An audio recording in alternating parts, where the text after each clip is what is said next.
Hola, ¿qué tal? Sean todos bienvenidos a una nueva clase. El día de hoy avanzaremos el tema de apendicitis aguda. Estaremos haciendo un resumen bastante completo para el examen de residencias médicas, también que les va a servir a los estudiantes universitarios de medicina, a los estudiantes que se están preparando para el internado o para los mismos médicos internos en las diferentes rotaciones, en este caso en la rotación de cirugía. Muy bien, entonces comencemos. Muy bien, apendicitis aguda. Como su nombre lo indica, apendicitis es la inflamación itis del apéndice. Es la urgencia quirúrgica más común y recordemos un poco de anatomía. El apéndice es un divertículo que tiene forma tubular y se encuentra en la parte inferior del ciego. Muy bien, este va a representar al ciego primitivo. Como podemos ver acá, la principal causa de la apendicitis es que la luz del apéndice se obstruye o se ocluye, por lo cual va a haber un aumento de un aumento de la presión intraluminal, lo cual nos da una inflamación. Muy bien, esto de manera rápida, ahorita lo vamos a desglosar en la fisiopatología. Algo que también necesito que recordemos de la anatomía es que el apéndice tiene diferentes posiciones. Como podemos ver acá en el gráfico, la posición retrocecal es la más común, pero también tenemos preilial, postilial, pélvica, subcecal y paracecal. ¿Para qué nos sirve esto? Para poder diferenciar entre uno y otro paciente diferentes tipos de signos, sintomatología, muy bien, al momento de hacer el diagnóstico. Entonces recordemos que hay diferentes posiciones del apéndice. Lo que les decía, la etiología o la causa principal es la oclusión o la obstrucción de la luz del apéndice. La principal causa de oclusión de la luz del apéndice va a ser una hiperplasia linfoide, una inflamación de las amígdalas de Raux que se encuentran en el apéndice. Muy bien, esta es la principal causa de apendicitis en niños. Perfecto. La segunda causa van a ser los fecalitos o coprolitos. Como su nombre lo indica, es un pedazo de materia fecal que va a ocluir la luz, va a obstruir, la luz del apéndice. Esta es la principal causa en adultos. Hablando de epidemiología, a nivel mundial, 7% de la población se ve afectada por la apendicitis. Muy bien. Tiene una mayor incidencia, 20% más en los varones que en las mujeres. Muy bien. Y esta se da, también tiene una mayor incidencia entre la segunda y la tercera década de la vida de los pacientes. Muy bien. Muy bien.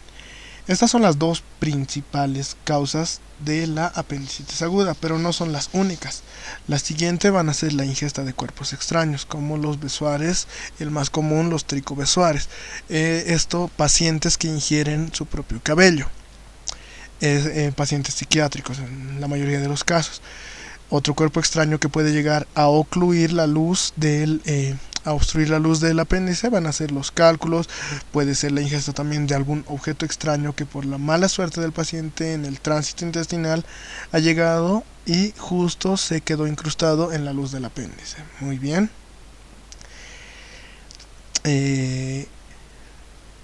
Estas son las diferentes causas. Otra causa son los tumores. ¿En qué pacientes vamos a pensar? En tumores o neoplasias. En niños, no, ¿verdad? En pacientes adultos, pero ya de la tercera edad. Muy bien. En pacientes ancianos. ¿Y cuál es el principal tumor que se da en el apéndice? Es el tumor carcinoide. Igual pregunta de examen. La apendicitis aguda es rara, muy rara en los extremos de la vida, en recién nacidos y en ancianos, pero no quiere decir que sea imposible. Como les dije, en ancianos un tumor carcinoide puede ser una de las causas, muy bien, neoplásicas. Otra de las causas puede ser que existan parásitos y estos parásitos igual obstruyan la luz de nuestro apéndice. Y entre los parásitos que vamos a encontrar van a ser el Trichuris trichiura y el Enterobius vermicularis. Muy bien. Otra causa que me olvidé anotarla acá es por bacterias. ¿Cuál es la principal que va a colonizar el ciego o el intestino grueso? Prácticamente E. coli. Muy bien, ese gram negativo, entonces igual, infecciones bacterianas por E. coli. Estas son las diferentes causas, hablando de etiología. Muy bien. Ok, hablemos de la fisiopatología de la apendicitis. Lo principal, acá tenemos una imagen de un apéndice normal, que les dije que va a haber una obstrucción a nivel de la luz del apéndice. La fisiopatología se divide en 4 fases o 4 etapas. Muy bien, acá tenemos los nombres y acá tenemos las imágenes. Estas las debemos saber de memoria prácticamente para todas las visitas médicas, para tus exámenes, pero vamos a tratar de aprenderlas de manera lógica. Primero los nombres: fase congestiva o catarral, la 1. La segunda fase, fase supurada o flemonosa. Tercera, la fase necrosada o gangrenosa. Y cuarto, la fase perforada. Muy bien, entonces, la primera fase, ¿qué es lo que sucede? Lo que les dije, hay una obstrucción de la luz del apéndice. El apéndice produce mucosa, esta mucosa no se va a vaciar en el intestino.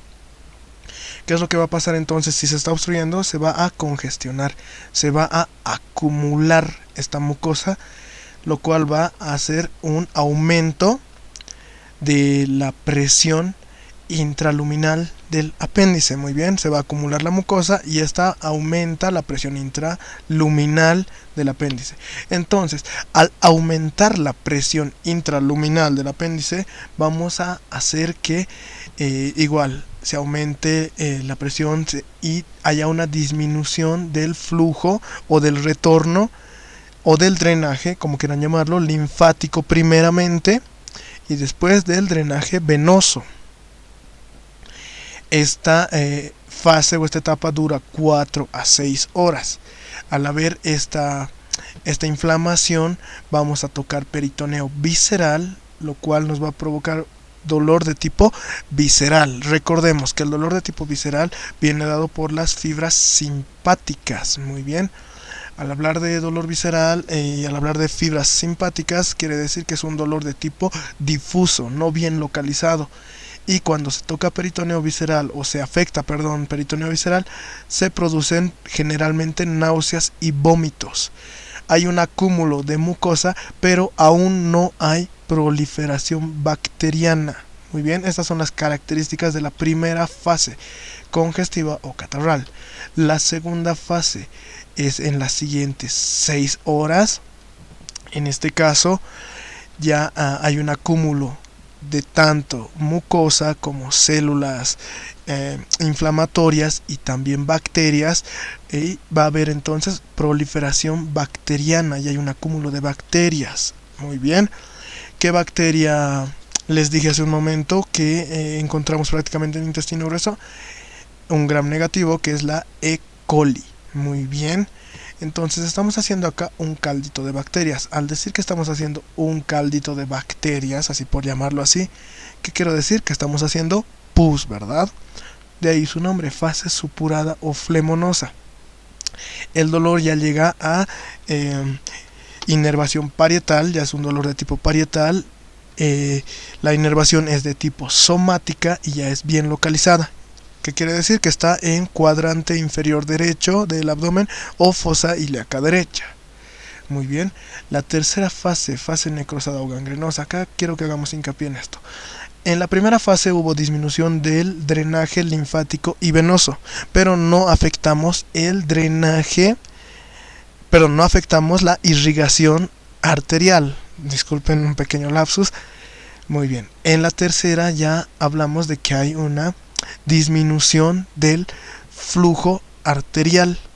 Muy bien, al haber disminución del flujo arterial, y como en todo tejido y todo órgano, ¿qué es lo que pasa si no llega sangre oxigenada a un tejido, a un órgano?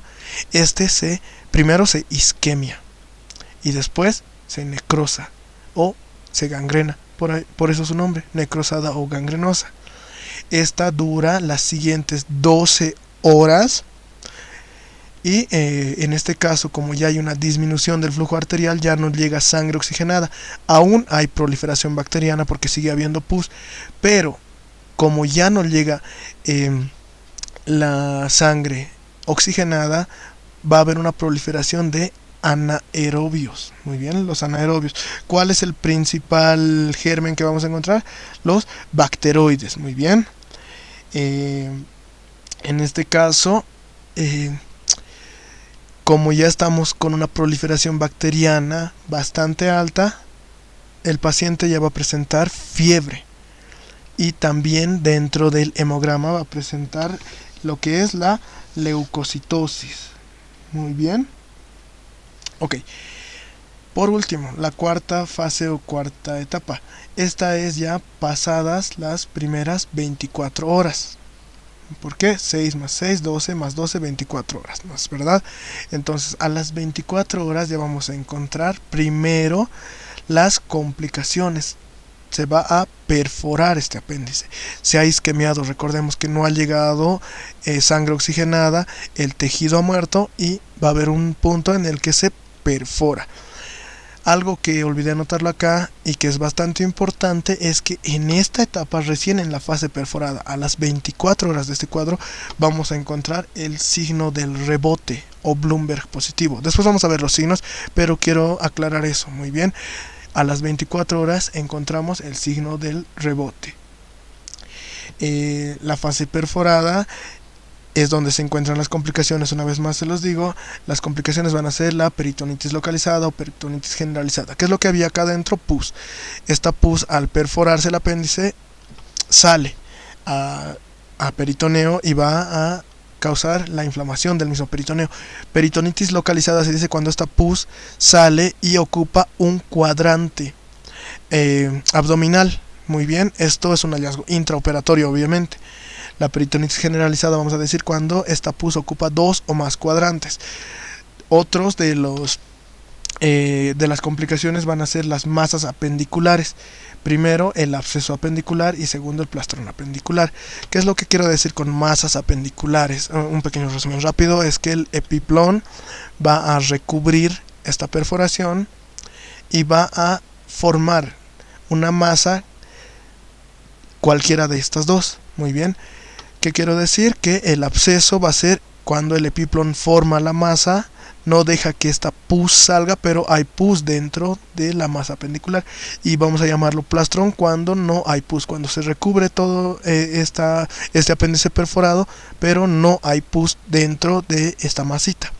Esto lo vamos a hablar ahorita en un momento a más detalle.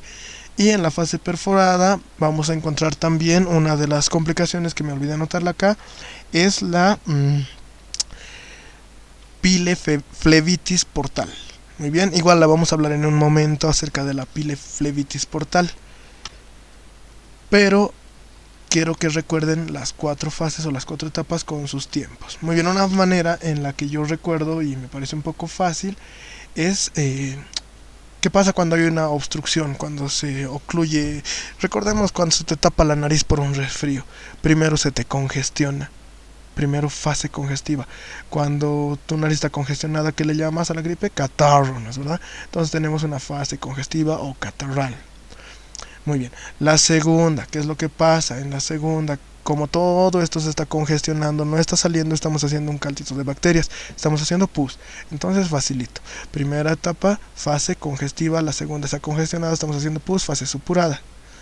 Fácil las dos primeras. La tercera ya prácticamente la deduces, como ya no hay flujo arterial, prácticamente este disminuye.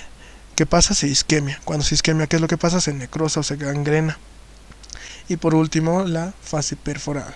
Bueno, de esa manera yo la recuerdo y espero que igual ustedes la recuerden. Algo más acá que valga la pena, se debe aclarar, es que las primeras fases 1 y 2 es una apendicitis no complicada y la fase 3 y 4 ya vamos a hablar de una apendicitis complicada. Muy bien, entonces hablemos del diagnóstico. El diagnóstico es prácticamente clínico. Como tus docentes te han dicho, como los doctores te van a decir, como siempre te van a decir, clínica manda, no los exámenes complementarios. Entonces tienes que hacer una buena anamnesis, una buena historia clínica, un buen examen físico. Muy bien. Ok, primero en el diagnóstico clínico lo primero que vamos a encontrar es un dolor abdominal. Segundo, fiebre. Y tercero, las alteraciones ya laboratoriales e imagenológicas. Lo que les dije, exámenes complementarios que van a, valga la redundancia, complementar nuestra sospecha diagnóstica. Primero, el dolor abdominal. Si el paciente, bueno, recordemos las fases. Si el paciente viene en la primera fase, en las primeras 6 horas, ¿qué tipo de dolor va a ser? Va a ser un dolor de tipo difuso, no bien localizado. Va a ser un dolor de tipo visceral, con fibras simpáticas, ¿no es verdad? Entonces, cuando hay un dolor de tipo visceral, ¿qué es lo que les dije? Va a tener náuseas y vómitos. Es lo primero que te va a decir el paciente. Muy bien, por eso tienes que hacer una buena anamnesis. Si el paciente viene ya pasadas las primeras 6 horas, ya va a ser un dolor de tipo parietal, ya va a ser un dolor bien localizado en fosa ilíaca derecha. Entonces ya vamos a saber más o menos en qué fase o etapa está. O también con esto vamos a descartar, si un paciente viene con un dolor bien localizado de inicio repentino, es una paciente femenina con dolor en fosa ilíaca derecha, pero de inicio repentino e inicio súbito, vamos a pensar en otras patologías de tipo ginecológicas u obstétricas, ¿no es verdad? Ya no pensaríamos en apendicitis, prácticamente le estaríamos descartando. ¿Por qué?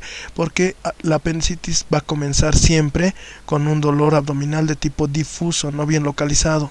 Muy bien, esto para que lo tomen en cuenta en diferentes preguntas que te van a hacer tus docentes o exámenes. Muy bien, y si viene a las 24 horas del dolor, te cuenta el dolor que ha sido primero, no era bien localizado, luego se ha localizado acá, y encontramos lo que les dije, un Bloomberg o un signo del rebote positivo, también ya sabemos cómo es ese tipo de dolor abdominal. Fiebre. ¿Cuándo vamos a encontrar fiebre? Nuestro paciente no va a comenzar con fiebre. ¿Por qué? Porque en la primera fase congestiva o catarral no les dije que había fiebre, ¿no es verdad? En la segunda fase tampoco. En la tercera fase, entonces nuestro paciente, si nos dice a las 12 horas aproximadamente ya tengo fiebre, entonces ya vamos confirmando nuestra sospecha clínica. Y también vamos a encontrar las diferentes alteraciones en laboratorios, como les dije, la leucocitosis o imagenológicamente, que ahorita lo vamos a desglosar dentro de las tomografías y ecografías que se les puede solicitar a estos pacientes, ¿ya? Si estamos hablando de diagnóstico clínico, vamos a hablar de la clínica, te van a hacer siempre la pregunta, ¿qué es la cronología de Murphy? Muy bien, la cronología de Murphy es esto, lo que está anotado acá. Va a tener este mismo orden.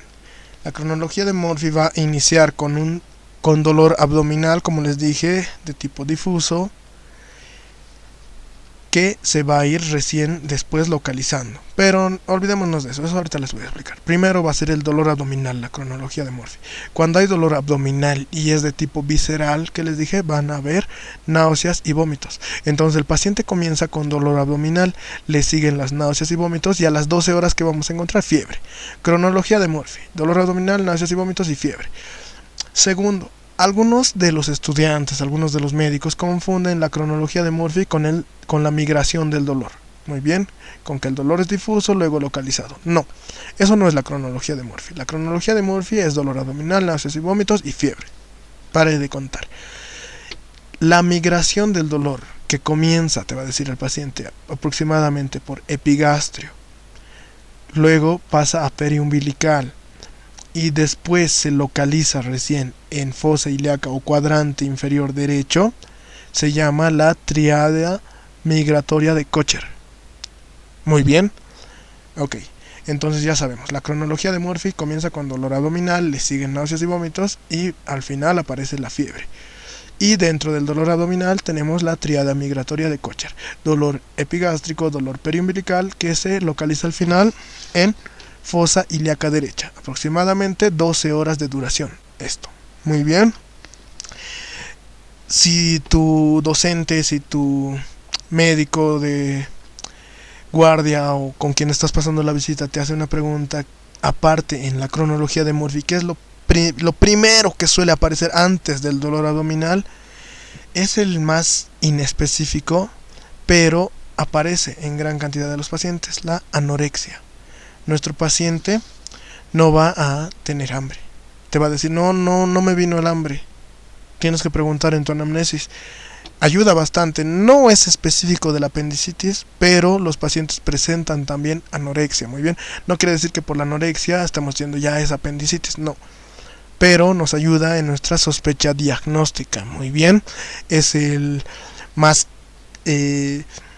inespecífico dentro de la cronología de Murphy, pero también existe y te lo van a preguntar algunos docentes.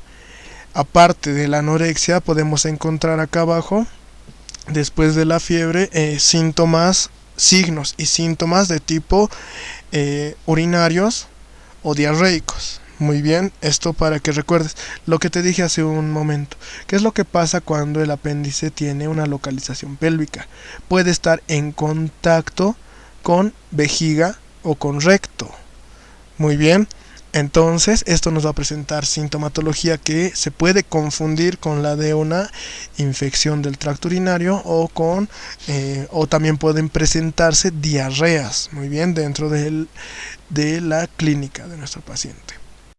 Muy bien, hablemos de los puntos dolorosos. Al hablar de puntos dolorosos, bueno, estábamos hablando mucho de dolor abdominal. ¿Cómo vamos a corroborar esto? Con un buen examen físico. Al hacer un examen físico debemos ver o corroborar igual estos puntos dolorosos. Primero, el punto rojito acá.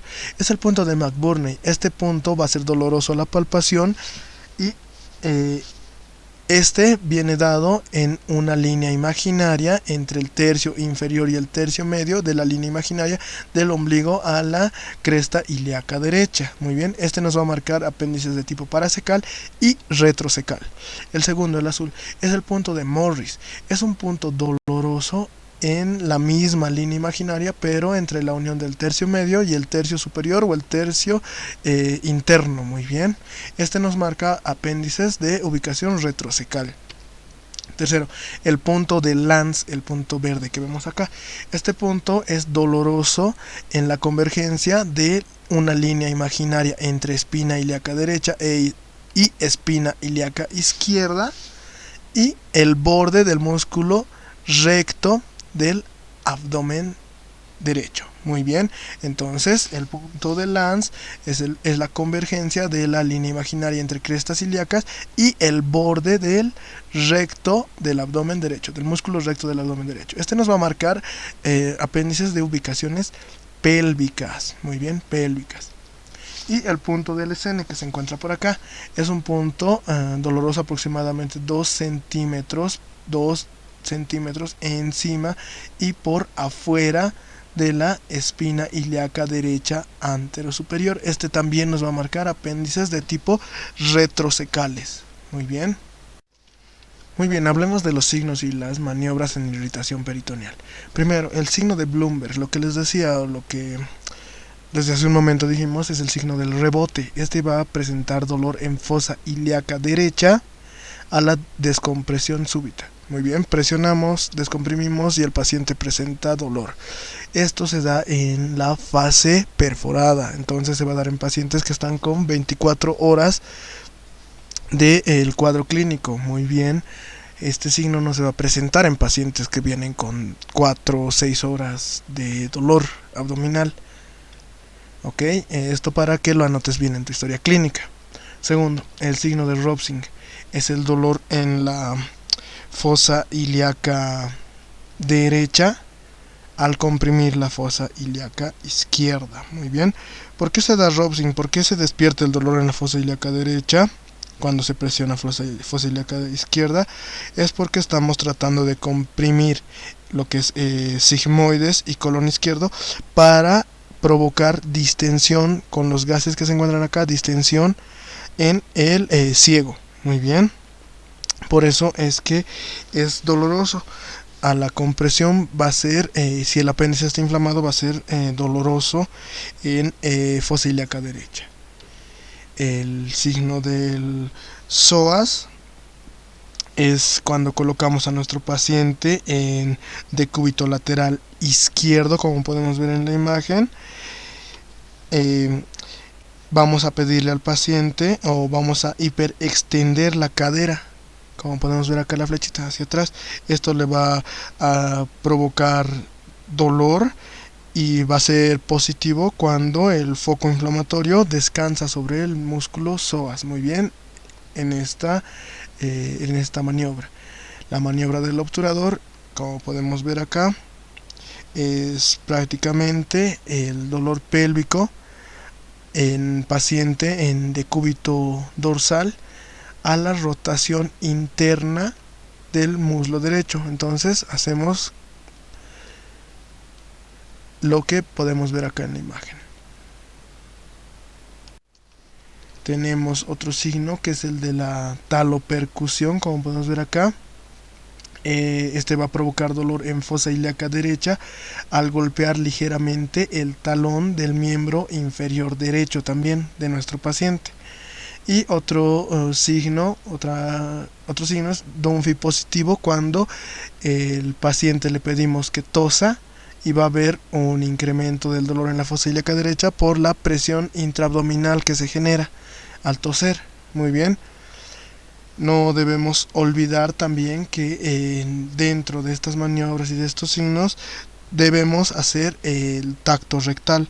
Es un examen que siempre te van a decir, los pacientes no les gusta, es incómodo para ellos, pero debería realizarse de rutina. ¿Esto para qué?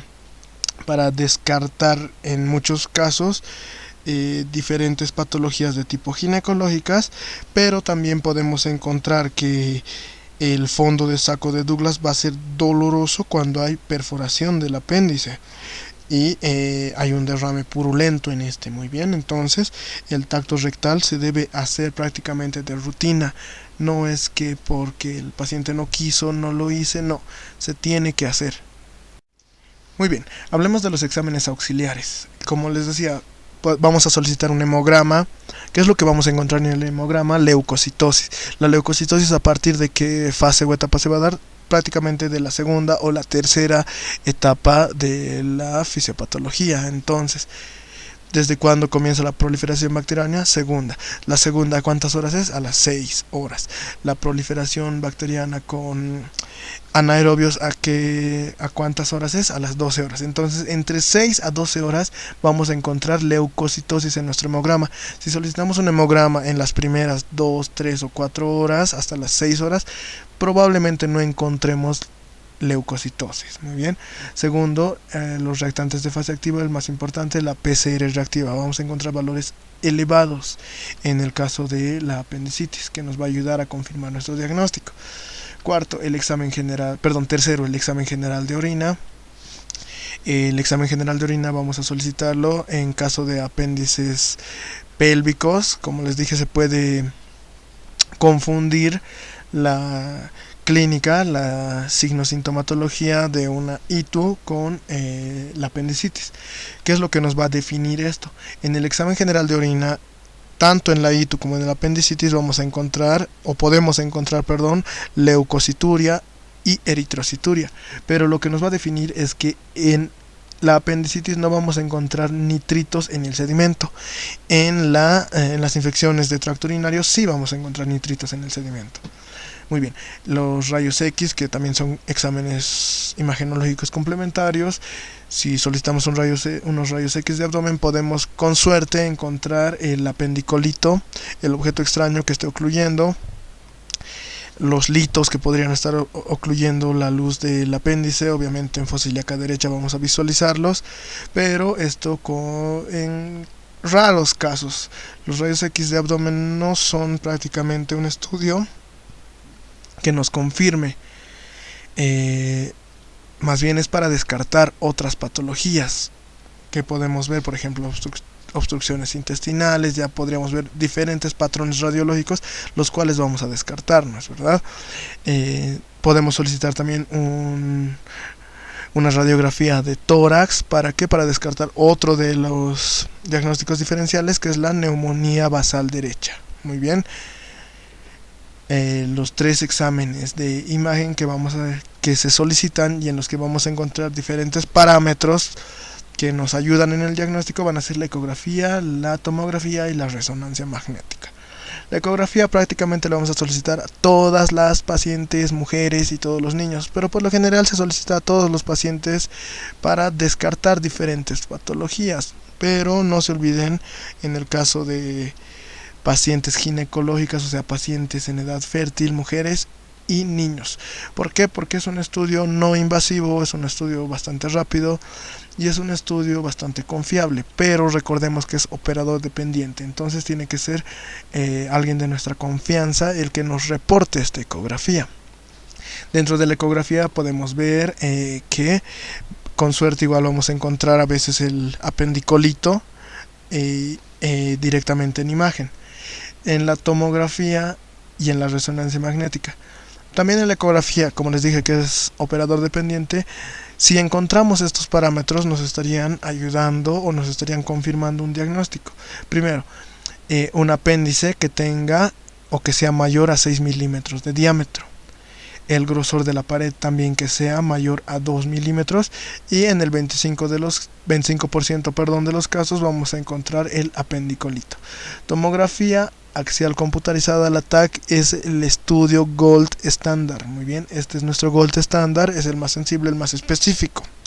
La resonancia magnética, ¿en qué caso se solicita? En el caso de pacientes con embarazo. ¿Por qué? Porque con una ecografía a veces en el segundo o tercer trimestre no vamos a poder visualizar prácticamente el apéndice de la paciente. Entonces por eso solicitamos una resonancia magnética. Muy bien. Algo que igual a modo de pregunta suelen hacer, la principal urgencia quirúrgica en embarazadas, en pacientes embarazadas, también es la apendicitis. Muy bien, obviamente urgencia quirúrgica, no obstétrica y no ginecológica. Muy bien, ok. Muy bien, hablemos de la escala de Alvarado. La escala de Alvarado es una escala que tiene un alto valor predictivo negativo. ¿Qué quiero decir con esto? Que nos sirve prácticamente para descartar que sea apendicitis. Muy bien. Ok, esta escala viene dado por diferentes parámetros con diferentes puntajes. El total son 9 puntos, como podemos ver acá. Tres síntomas, primero acá, 3 signos y un parámetro laboratorial. ¿Por qué se los anoté así? Porque así los recuerdo yo y espero que así los recuerden. Los síntomas son 3 y cada uno vale un punto. Primero, síntoma, que quiere decir que nuestro paciente nos refiere algo de manera subjetiva que no lo podemos medir nosotros. El signo ya es prácticamente que lo vamos a poder medir, ya podemos ver de manera objetiva lo que sucede con nuestro paciente. ¿Ya? Esa es la diferencia entre signo y síntoma. Síntoma subjetivo, signo objetivo. Síntoma, primero, nuestro paciente nos dice el dolor me ha comenzado acá arriba y se ha ido acá abajo a la derecha. No podemos medirlo, ¿no es verdad? Es un síntoma. Entonces la migración del dolor hacia el cuadrante inferior derecho, ojo, hacia el cuadrante inferior derecho, un punto. Otro síntoma, a nuestro paciente le preguntamos, ¿por eso una buena anamnesis?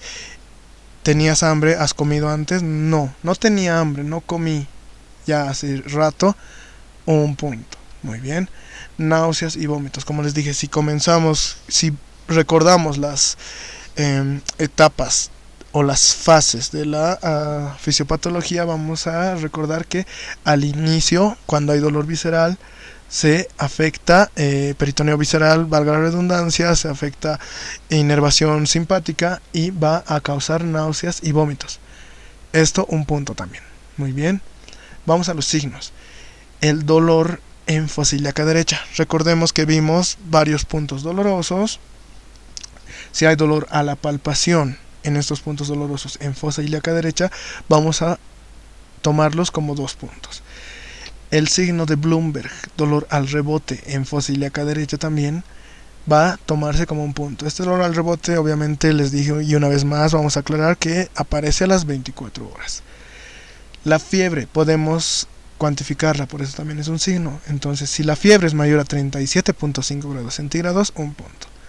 Y por último, el laboratorio, la leucocitosis. Antes, cuando la escala de Alvarado era sobre 10 puntos, perdón, me olvidé de colocar que es la escala de Alvarado modificada desde el 2017 sobre 9 puntos, ya solo tomamos la leucocitosis como el signo laboratorial mayor a 10.000 leucocitos por milímetro cúbico. Antes se tomaba que sea con desviación a la izquierda y eran 3 puntos. Muy bien, leucocitos 2 puntos, desvío a la izquierda 1.3.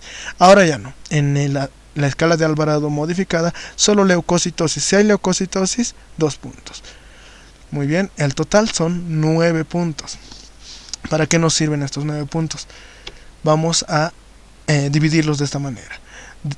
Si sumamos todos estos y nos da de 1, 2 o 3 puntos, la probabilidad es bastante baja de apendicitis. Lo mandamos o a su casa si el paciente se encuentra mejor dentro de la revisión que le hicimos, o a un diferente servicio, dependiendo que prácticamente estamos descartando, ¿no es verdad?, que es una apendicitis. Como les dije, es un valor predictivo negativo muy alto, entonces de 1 a 3 no es apendicitis, vaya al paciente, no es quirúrgico, ¿ok? Si es 7, 8 o 9, este paciente prácticamente ya tenemos la autorización, o bueno, ya se maneja, ya se puede hacer el abordaje quirúrgico. Ya podemos hacer una laparoscopía o una laparotomía exploratoria. Muy bien. Y esto en base a los puntos que obtenemos en Alvarado, 7 a 9 puntos. Entonces, de 1 a 3 recordemos, paciente a su casa, de 7 a 9, paciente a quirófano. Bueno, no a su casa, debemos ver qué patología es, pero para que recuerden de manera fácil, de 1 a 3 a su casa, de 7 a 9 a quirófano. ¿Qué pasa si sale de 4 a 6, 4, 5 o 6? Con este paciente estamos en algo ambiguo, no sabemos si lo vamos a mandar o a su casa o a quirófano, ¿no es verdad? Debemos complementar con pruebas imagenológicas. Si dentro de nuestra ecografía, tomografía o resonancia magnética salen los parámetros anteriormente dichos, o sea, un diámetro mayor a 6 milímetros o una pared mayor a 2 milímetros o un apendicolito en la imagen, tenemos ya la autorización igual para un abordaje quirúrgico. Ya se puede hacer una laparoscopía o una laparotomía. En caso de que esto sea igual, otra vez ambiguo, nos diga no, la pared es 6 milímetros exactos, un poquito menos tal vez, perdón, el diámetro es 6 milímetros exactos, la pared es 2 milímetros, un poco menos, aún no estamos superando los parámetros que dijimos hace rato. ¿Qué debemos hacer? No lo podemos mandar aún a su casa, ni tampoco lo podemos mandar a quirófano. Este paciente se queda en observación. En caso de no confirmar lo que dijimos, no confirmamos que la prueba imagenológica es más o menos del diámetro y de la pared, no puede irse ni a su casa ni a quirófano. Debemos observarlo por 12 horas hasta confirmar. Una vez pasadas las 12 horas, obviamente vamos a repetir la escala. Si esta escala vuelve a salirnos 4, 5 o 6, cualquier número mayor a 4, ya podemos considerarlo de abordaje quirúrgico. Muy bien, entonces recordemos, 1, 2 a 3 a tu casa, 7 a 8, 9 a quirófano, 4, 5, 6 solicitamos imágenes. Las imágenes ya nos dicen o a su casa o a quirófano. Si las imágenes aún son ambiguas, observación 12 horas y repetir la escala mayor a 4, a quirófano menor a 4, 1, 2 o 3 a su casa. Muy bien, ok.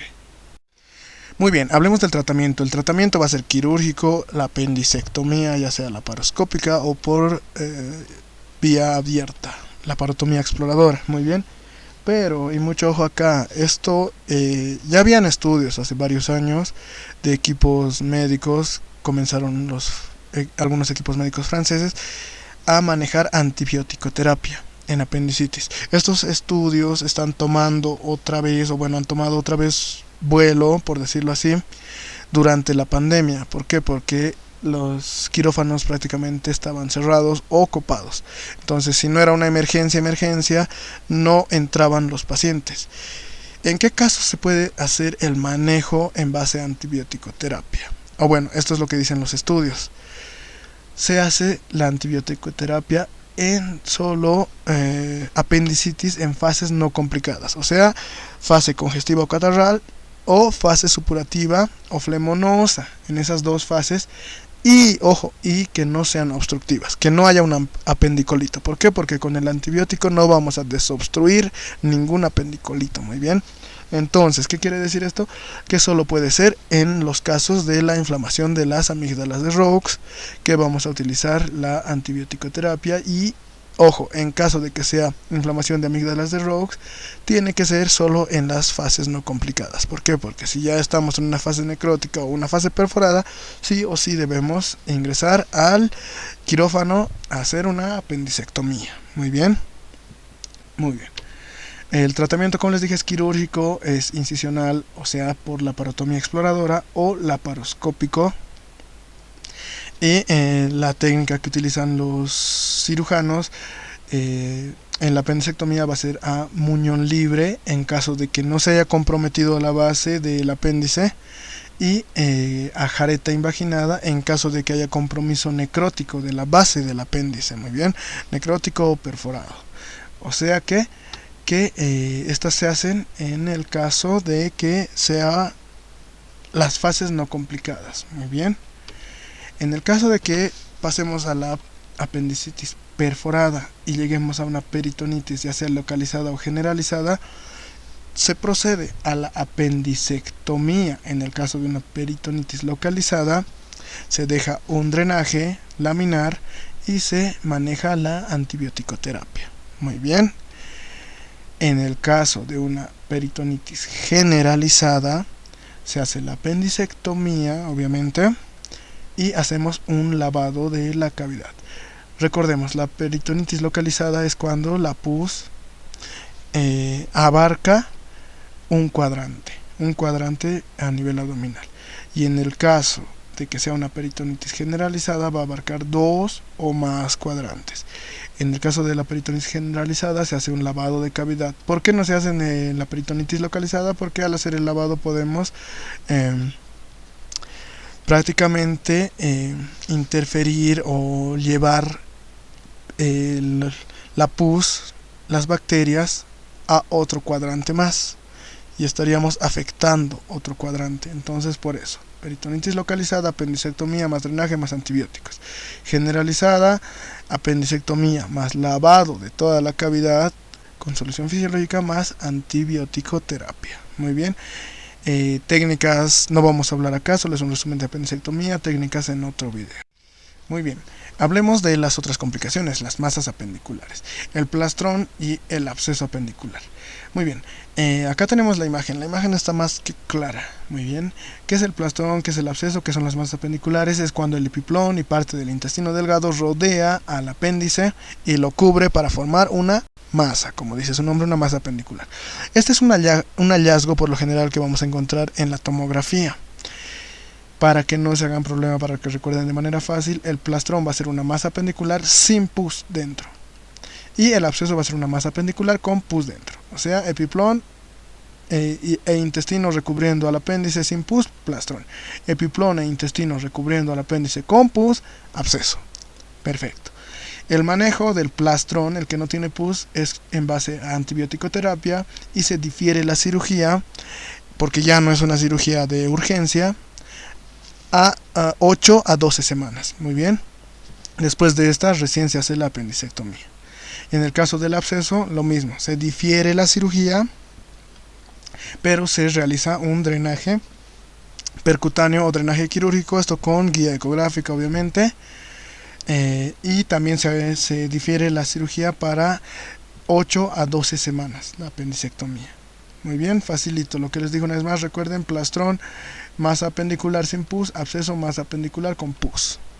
Muy bien, hablemos de la última complicación, que es la pileflebitis portal, o piema portal, o tromboflebitis portal.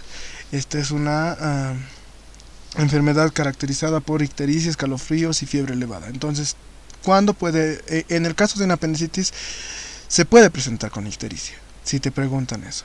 Pero en el caso de que haya una tromboflebitis o una pileflebitis portal. Muy bien, esta es una patología prácticamente del sistema porta. Recordemos un poco de anatomía. La arteria apendicular es rama de la arteria ileocecal de la arteria cecal posterior, rama de la arteria ileocecal, y esta va a ser rama de la arteria mesentérica superior. Lo mismo el drenaje venoso. Vena apendicular que va a drenar en la mesentérica superior, vena mesentérica superior, la cual va a drenar en el sistema porta. Entonces, ¿qué es lo que sucede? Trombos septicémicos pueden viajar desde, desde un apéndice en fases necróticas o perforadas, los cuales van a causar una septicemia en el sistema porta y van a causar diferentes abscesos hepáticos. Muy bien, de eso se trata la pileflebitis portal. Por si les preguntan en algún caso si se puede presentar con ictericia una apendicitis, sí, existen casos, pero hoy en día ya no es prácticamente ya no se ve mucho en los casos de apendicitis. ¿Por qué? Porque siempre hay un uso pre y post operatorio de antibiótico terapia. Entonces ya es bastante difícil encontrar estos casos de pileflebitis portal, pero para que lo conozcan por si les preguntan. Muy bien, con esto terminamos la clase del día de hoy. Vamos a seguir subiendo diferentes patologías, diferentes clases. Les rogaría un like si les ha gustado el video. Si les sirve, compártanlo. Pueden suscribirse a la página de Facebook o al canal de YouTube, que voy a seguir subiendo videos más seguido. Todo esto en base a al estudio para las residencias médicas. Muy bien, que tengan buenas noches y nos vemos.